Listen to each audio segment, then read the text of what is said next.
Hello, I'm Danny Greaves and welcome to this video on perception stacking. Now, what do I mean by that? Anytime we are involved in an incident or an event, we make microsecond evaluations about whether that possible action or that possible outcome will be beneficial for us or whether it'll be painful and it'll be a disadvantage to us.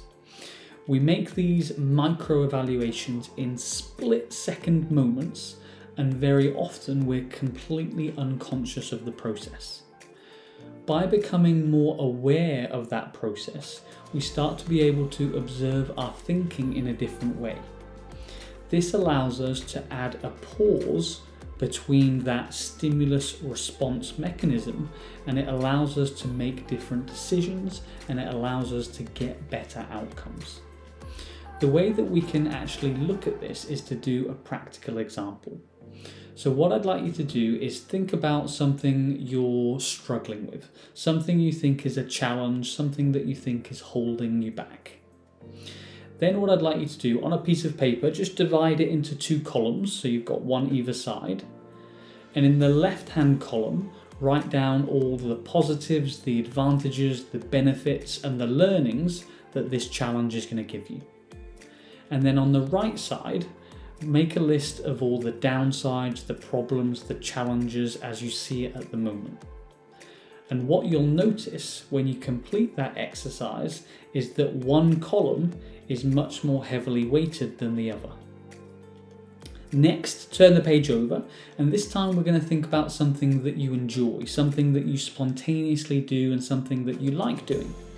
And I'm going to ask you to do that same process. So in one column, write down all the positives, the benefits, the advantages. And in the next column, write down the drawbacks, the downsides, and the pains of doing it. And once again, what you'll see is that one column is more heavily weighted relative to the other. This is a really helpful insight into how you make those micro evaluations, and it also gives you a practical tool about how you can change the way that you see those possibilities.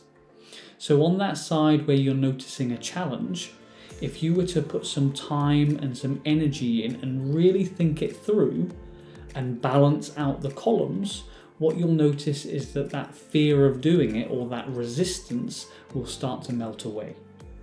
Similarly, on that side that you like doing, you love doing, and you keep doing, if you were to then go in and find more of the downsides and the negatives, you would then have a more balanced perception of it, and you'd be more objective and be able to make clearer decisions. This is a nice and handy tool for you to use to really get a grip on how you're seeing certain actions and to give you an insight into those micro evaluations that you do on a daily basis. I'd love to hear what are the actions that you do this exercise on, so please share those in the comments below, and I'll speak to you soon.